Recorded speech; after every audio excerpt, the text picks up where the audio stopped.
By Terry Lambert Hyundai. Well, we've been dry since, Sunday? It looks as though Sunday again is going to be rather wet. A full look at a changing 5 for 6 forecast straight ahead. Now on News Channel 6 at 6, parking pains at the Augusta Municipal Building, how solar panels are taking up spaces. Plus, federal funding in Jenkins County, what the money will be used for. And a Christmas classic with a local connection. I'll let you know about the ties rocking around the Christmas tree has to the CSRA. As your News at 6 starts now. Live from Television Park, this is WJBF News Channel 6 at 6.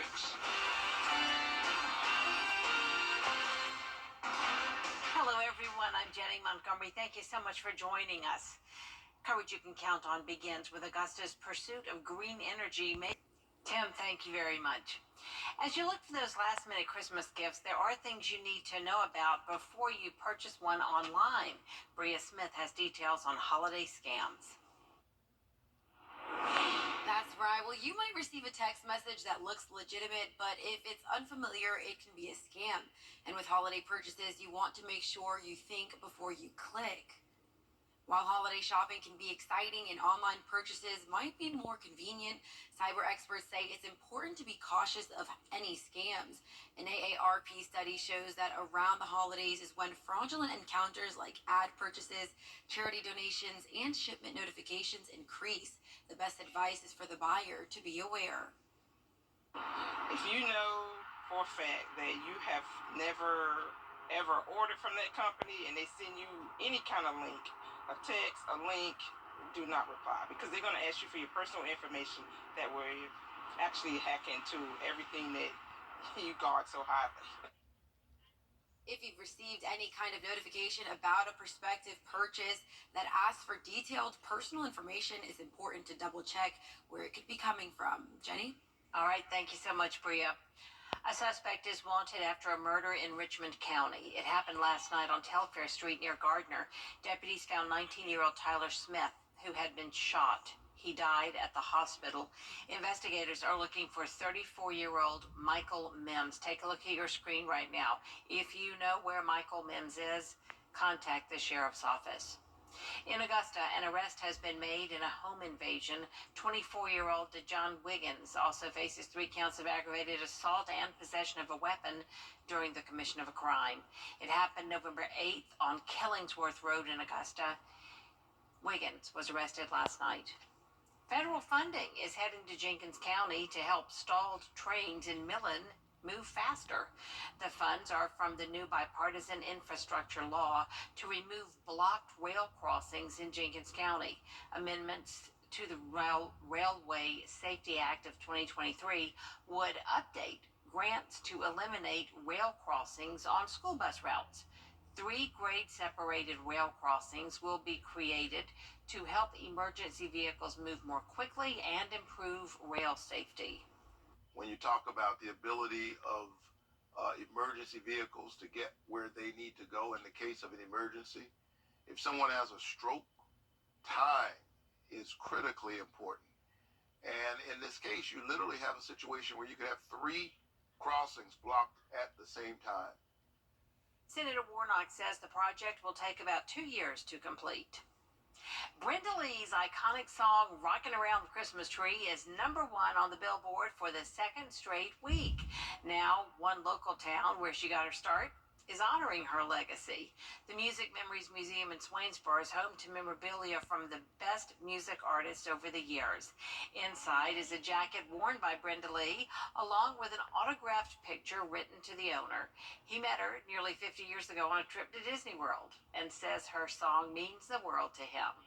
To me, it's just one of those songs that brings back memories. I mean, because you hear it every year, and it was really special to hear. I happened to meet her personally at one time, and now here it is, where she's got the #1 after 65 years. She's now #1 on the Billboard charts with the song. And of course, Brenda Lee has ties to WJBF News Channel 6 too. We're thinking of her as we celebrate our 70th anniversary. It is the first time her song was since the song was released in '58, that Brenda Lee's song has topped the Billboard charts. Coming up, Hunter Biden refusing to testify behind closed doors. Why he says he has no issue going before a judge, just not by the proposed rules. President Biden's son, Hunter, defied an order to testify behind closed doors about his business dealings. Anna Warnicki has more. At the time of his scheduled closed-door deposition, President Joe Biden's son Hunter arrived at Capitol Hill. Here I am, Mr. Chairman. But never went inside. I am here to testify at a public hearing today to answer any of the committee's legitimate questions. Instead, while slamming the investigation into his father, said he only wants to testify publicly. Republicans do not want an open process where Americans can see their tactics. What are they afraid of? The two Republicans leading the investigation, Kentucky Congressman James Comer and Ohio Congressman Jim Jordan, responded with threats of holding Hunter in contempt of Congress. We think he should come in, and if he doesn't, we're gonna move forward with contempt proceedings. House Republicans are demanding answers to questions about the Biden's foreign business dealings. They say the answers could lead to the president's impeachment. Hunter, who's already under 2 criminal indictments, said while he has made mistakes, Let me state as clearly as I can. My father was not financially involved in my business. but Republicans, like Pennsylvania Congressman Glenn Thompson, aren't convinced. He did show up to Capitol, but he didn't show up on the House side where he was required to be. He went over and hid on the Senate side. That action alone tells you that he had something to hide. In Washington, I'm Anna Warnicki. Tim joins us now for another check of the forecast. We had ourselves a pretty nice day today. Let's look at our almanac. 62 degrees. Exactly where we should be for this time in December, Jenny. Started off a little chilly, though, at 30. How about tomorrow? How is that shaping up? Full look at your Flat for 6 forecast straight ahead. And at WJBF.com. All right, Tim, thanks so much. Coming up, our WJBF Scholar Athlete of the Week and the Clemson Tigers getting ready for the bowl game against Kentucky. Brendan's up next with sports. I would be yet today. The Scholar Athlete Awards are brought to you by Jefferson Energy Cooperative, Rebath of Augusta, McDonald's, and WJBF News Channel 6. Now, WJBF sports coverage you can count on. One of the benefits of making a bowl game, the extra practices college football teams get to prepare for not only the bowl game, but develop younger players for the future. Clemson Tigers continuing their preparation for the matchup with Kentucky in the Gator Bowl. Dabo Swinney recently hired former Georgia offensive line coach Matt Luke out of retirement for the same position with the Tigers. He brings a ton of experience and has proven to be a great recruiter. I mean, he had opportunities last year. He's had a bunch of opportunities to get back in, but this was, as he said, the only job that he would get back in for. And so it was the right timing for him, right timing for us, and it's been a lot of fun, getting that transition started. The whole time I've been in coaching, we've always competed against each other in recruiting, and I've always had a tremendous amount of respect for what they've stood for here. Swinney added he doesn't think they'll have any other players opt out or transfer before the bowl, but acknowledged it's still a few weeks away.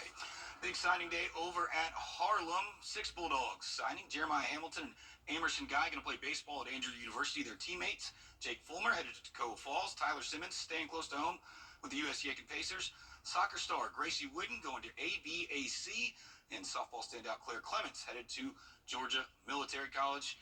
Kids all headed to the next level. It's kind of rewarding for the coaches. Now, my 4 assistant coaches work their rear ends off now. They're the hardest working coaches in the business.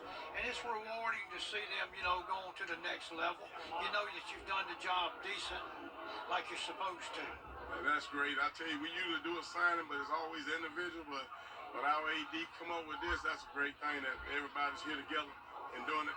I mean, it's kind of like a big college day, so it's great. Congratulations to all of them. This week's WJBF Scholar Athlete of the Week is Thompson's Antonio Grant Jr. Goes by AJ on the soccer field, also competes in cross country, track and field, places he's a star for the Bulldogs, named the Thompson All-Region Player in 2022 and the top runner of the year this year. He's also a star in the classroom, vice president of the Future Business Leaders of America, and one of the top students in his graduating class. Parents and coaches say he leads by example. I'm very excited. I appreciate everybody, my teammates, my parents, my coaches as well. They all made it possible for me. It's a very proud moment for us to see all his hard accomplishment. Like you said, we see it happen at home. We see how hard he go, but for the community to see it as well, it's a great thing. You have to work hard and put God first, and he's been doing very well with it. We go out there onto the track, and he runs, and he's pushing himself 100% of the time. He's minutes ahead of everybody else doing 3 miles, but he's running as hard as he can. He's out of breath. Like everyone else, like you see that, you're like, oh, I have to do that too. I can't not do what he's doing. As he goes, everyone else goes. He is naturally quiet, but you can tell that everybody who is taking information from him, they kind of see the respect and they automatically respect him because of how he performs. So he serves as usually a really great silent leader. Once he gets started, everybody knows, okay, it's actually time to get started. It's time to keep moving. So that's probably one of the biggest things he's done for our team as far as leadership. Not sure where he wants to go to school, but does want to play college soccer and plans on studying computer science. Congratulations. We'll be right back. The votes